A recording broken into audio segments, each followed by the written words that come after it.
How much are large CPG portfolios willing to pay to develop direct-to-consumer capabilities? How about $700 million?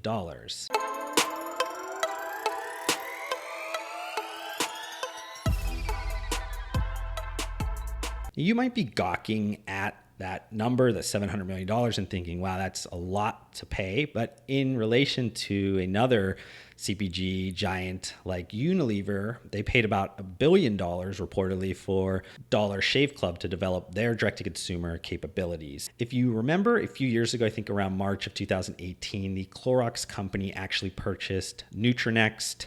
If you're not familiar with who Nutranext is, they are a portfolio of like wellness supplement brands that consists now, I think, of about 6 front-facing consumer brands that you might know, primarily coming from Rainbow Light, which is the number 2 vitamin brand within the natural channel. You have Natural Vitality, which is the number 1 stress and sleep brand within the natural channel. You have NeoCell, you have Stop Aging Now, True Health, Blessed Herbs, and for my sports nutrition lovers, they have closed this now, but they did also own Champion Performance. So the Clorox company did purchase Nutranext for $700 million. The year prior to the acquisition, calendar year of 2017, Nutranext reportedly generated sales of about $200 million. Now, if you take fiscal year 2019 for the Clorox company and you take the 3% that came from supplements of the $6.2 billion in sales, you'll notice that the sales overall are relatively flat. So why, if there wasn't a sales increase with Nutranext over the last, about year or two within the Clorox company, like why would they purchase Nutranext for $700 million? There are some portfolio reasons. First of all, in 2016, the Clorox company also bought Renew Life, which is another nutritional supplement company. And if you combine that with the sales of Nutranext, the overall portfolio of dietary supplements within the Clorox company is around like $310 million. Besides that, dietary supplements overall are a margin accretive business for the Clorox company compared to some of the legacy CPG categories that they are in. And these dietary supplements are better positioned for a strategic initiative that the Clorox company has that is based around health and fitness trends. Now, outside of those things, kind of mentioning what I was talking about at the beginning of this video, they also bought Nutranext because they had some strong capabilities around digital channel and also direct to consumer. And that was very attractive for the Clorox company, which kind of before that was not doing all that much digital business. The Clorox company needed to beef up its digital capabilities. And honestly, this is one of those things where an acquisition was kind of jumping into the deep end and hopefully they can swim and make value out of it. The Nutranext being in the dietary supplement market, it's one of the most competitive CPG categories out there with low barriers of entry, also a ton of activity that happens within the digital channel. And because of that, any company that is able to get up to $200 million obviously has some strong capabilities within the digital channel. And this could really help Clorox learn the direct-to-consumer and digital side of CPG, but also help them to kind of leverage that into where they thought the future of the industry was going. Now, that being said, if you have been paying attention after that acquisition over the last probably 2 years, the first 12 to 18 months from a consumer standpoint, you haven't seen much going on. Though Clorox has been increasing some of their digital sales and some of their existing product lines within the Clorox company, like Burt's Bees does sell things direct to consumer, you're seeing some things start to progress. Within that $6.2 billion of sales within fiscal year 2019 for the Clorox company, only about 8% of the business overall happens somewhere around e-commerce. That doesn't necessarily mean it's all direct to consumer. That could be something from Amazon or could be some portion of omni retailers that get broken out. But throughout these last 12, 18 months, moving into 2 years now with the Nutranext announcement, they are seeing a lot of learning start to come to fruition. You're starting to see some action, especially with what I'm going to be talking about a little bit later in this video here, is that Nutranext taught them that they needed to premiumize a lot of their offerings online, a little bit different learnings there. That was through some maybe value-added line extensions with some of their existing businesses, also some new product development that might be interesting to test online. They also tested some pricing increases there, and then they also had some rationalization for non-core SKUs. So with Clorox being such a big business, a lot of times if you are launching this in hundreds of thousands maybe of locations globally, sometimes they don't make sense from a sales velocity to have and own some of those shelf spaces with retailers. That doesn't mean that that product couldn't be profitable if it's managed properly online. So putting those SKUs online and making sure they're still available for customers is a way for Clorox company to utilize some of the things that is strengths within the digital shelf. They also kind of took in some of the ethos of Nutranext before they purchased them. Nutranext, with their direct-to-consumer business, some of their media buying and things like that, they did have that all consolidated under one digital platform from a technology standpoint. Also some of the purchasing of media and making sure that they were monitoring customer acquisition costs. So why is all of this important? If you've been paying attention to anything around the CPG industry over the last probably year or so, but especially over the last couple of months, you've seen a ton of activity happening with just the direct-to-consumer interest of these CPG companies. They are finally starting to wake up to all the advantages of the digital channel and direct-to-consumer could offer, and it's being done in a ton of different ways. There's not one kind of singular way that this is getting done. And one of the major news kind of things with the biggest kind of CPG company, one of the biggest CPG companies out there, PepsiCo, they launched their own direct-to-consumer sites through snacks.com, which they've owned, I think, through Frito-Lay for like over 25 years. So they were sitting on that URL for a long time. And then also with pantryshop.com. So that was one way to do it. That was one way to kind of consolidate all of your CPG offerings within a direct-to-consumer experience, shopping experience, retail experience. But Clorox kind of went in a different way and took all of that learnings that they've had over the last about 2 years and actually created a full direct-to-consumer brand called Objective Wellness. And this is a big deal for the Clorox company because this is the first brand launch within Clorox in a long time. Objective Wellness, honestly, at first glance, is a very well-composed dietary supplement company from top to bottom.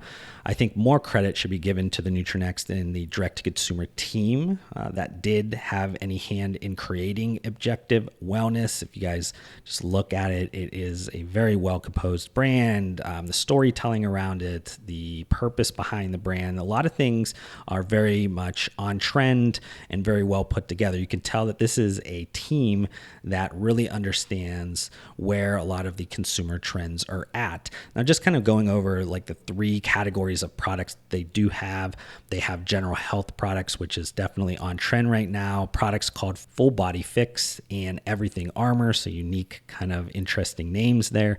You have a targeted solutions offerings, which is products like Keep Cool, which is to alleviate hot flashes in women, which interesting category there. I think definitely a area that has a ton of potential and has not been given the proper messaging and marketing towards it. And then another product called Calm Stomach. And then a third category around skin and hair health. And they have product like Lift and Smooth.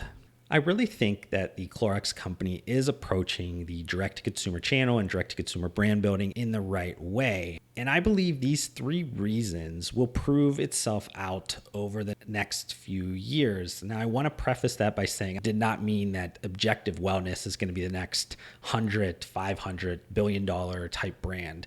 But I'm saying that the team over at Clorox company that is focusing on direct-to-consumer and within the Nutranext team are doing a lot of great things, I believe, thinking about things in the right way. And they're going to be successful on something either within existing product offerings, some of the legacy product offerings around the Clorox brand, really driving where the future of retail is going for those businesses, or developing a ton of brands within a direct-to-consumer environment. Now, the three reasons why I believe that the team's kind of getting this right is because they're thinking about it, first of all, is that done is better than perfect. So I've been in a lot of billion-dollar CPG portfolio boardrooms over the years, and when pitching different projects and things that are very geared towards maybe a digital first perspective, the lens in which they view it is that everything needs to be de-risked. Everything needs to be thought of in the most minutia of details. You need to really take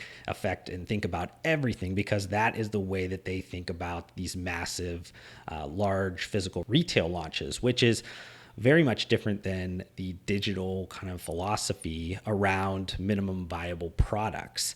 The idea is that why waste time and resources releasing a product or a brand that consumers might not resonate with, right?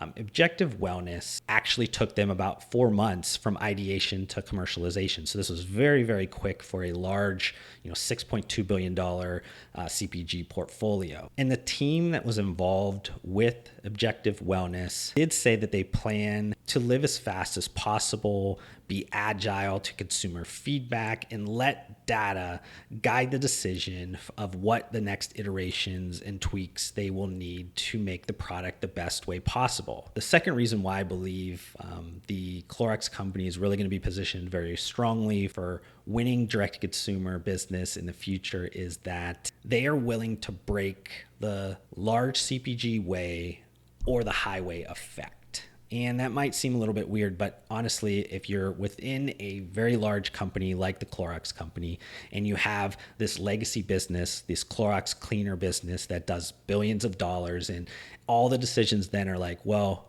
we have an extra $1 or $2 million. Why do we not pump it into the Clorox? Why are we going to put it into any other projects? We need to make sure that we're doing things the way that works best for the Clorox company. So if you go in there and you have all these different ideas, a lot of times you get pushback from people saying, this is not the way the Clorox company does it here. And that has been a big pet peeve in my career for the longest time when I am pitching a lot of things within these larger legacy CPG portfolios. And that is what I've always said has got them in the most trouble and kind of got them into some of these legacy categories or legacy channels or things that are dying out, that they're getting these maybe 1 or 2% year over year growth rates when there's competitors that are eating them alive in channels like the digital channel, these digitally native vertical brands that are doing things the right way. They have a different way of thinking and approaching the way every decision in their business is being made. And that is showing a lot of weakness within large CPG portfolios that always think they are right because they had prior success in another channel or in another decade or whatever it is. So for this project, it means that they need to champion kind of media and the customer journey that is going to be a little bit longer than traditionally within maybe a legacy brand like Clorox. Now, everybody knows Clorox. Everybody knows those cleaning products. So you just really need to push the furthest down the funnel possible. You don't necessarily need to build the brand all that much anymore. It's been built over decades and decades of time. But in this case with Objective Wellness, nobody knows who it is. They don't trust it. They don't know anything about it. And because of that, you need to take a longer customer journey with your media. You need to be focusing on building the brand. You need to be focusing on educating the consumer. And a lot of times starting at the top of the funnel and getting them down into the purchase side, the bottom of the funnel, takes a lot more time when you're building up a new brand. So you need to think about that and make sure you're not within the existing framework of decisions and saying, hey, we don't have time for this. We need to convert on our media spends a lot quicker. Now, on the flip side, that means being quicker with decisions around the product, the pricing, promotions, things like that, taking advantage of what's great around direct to consumer in the digital business, and not necessarily waiting for retail data, this like abyss that takes so long for like you actually to get any usable data back to you before you make decisions. That is something that needs to not happen when you're running a direct to consumer business, when things run within minutes and seconds, not months, quarters, and seasons. Now, that being said, around making sure that you are kind of taking the existing, this is how we've always done it things away from the portfolio and what's made them successful over years. There's also an idea of like, you should use the power of your portfolio in ways that make most sense. Objective Wellness needs to keep that D2C direct-to-consumer blood pumping through them. They need to be thinking about that all the time, but you also can leverage a lot of things that are great about the Clorox company. Obviously, you have a ton of resources. If you left Objective Wellness on an island and you only pumped the profits that it made back into the business, you would never be able to really make these like long-term infrastructure investments or attracting the right partners, marketing technology partners. Ideally, if you're able to think and still kind of operate as a direct-to-consumer business, but leverage some of the resources of a multi-billion-dollar company, you're able to test those ideas out in a way, in an aggressive way that actually is going to show you the right amount of data for when you do have the ability to scale it full. You don't want to obviously just like throw a bunch of money at something without it proving out to be right, but you need to initially test it to the level that it would get to if it proves successful. If you're just kind of testing with a few dollars, you're never going to know what happens when it's $10,000 or $100,000. You need to kind of be able to ramp that up in a quicker time frame to see if it's going to work or not, because that's going to help you if you need to retool things later in the business. Plus, the Clorox company has a ton of R&D and innovation capabilities. They also have a ton of things they do around sustainability. So a lot of those things could trickle down into these direct-to-consumer brands within Nutranext or whatever they launch in the future. Now, while this is still kind of early on with the direct-to-consumer business of the Clorox company, I think long-term, they're really looking at this being a disruptive, transformational type of approach to their business in the future. Direct-to-consumer will really teach them how to test, how to learn, and grow all of their brands within a direct-to-consumer or digital channel, while still leveraging all of those learnings from decades ago of being an extremely successful business within physical retail. I think that those things are going to mash up and be very important over the next probably decade or so. The bonus is really going to come around this first-person data that they're going to get with their customer. They're going to know their customer a lot better. They're going to know how to serve their customer better. They're going to know, what products to launch, what are the best price points, a lot of different things that you can look at and create the better overall organization because you know your customer better. Knowing the customer, starting with the customer, is the best strategy that any CPG company could think about, regardless of their size right now. You need to know your customer because you are serving a consumer product that is used very frequently. And the better that you can give them a product that they like and they want to consistently buy, that's what's going to prove successful. Thank you so much for watching this video. If you want to help support me, make sure you guys hit that thumbs up button on this video. If this is the first time you've been introduced to my videos, would love for you guys to be a part of my community by subscribing to my channel. I upload several videos just like this weekly. And if you guys want to connect further outside of this platform, I do include all of my social media links down below. I just want to thank you guys again for your time. Hopefully I gave you some value in return, and we'll see you guys on the next video.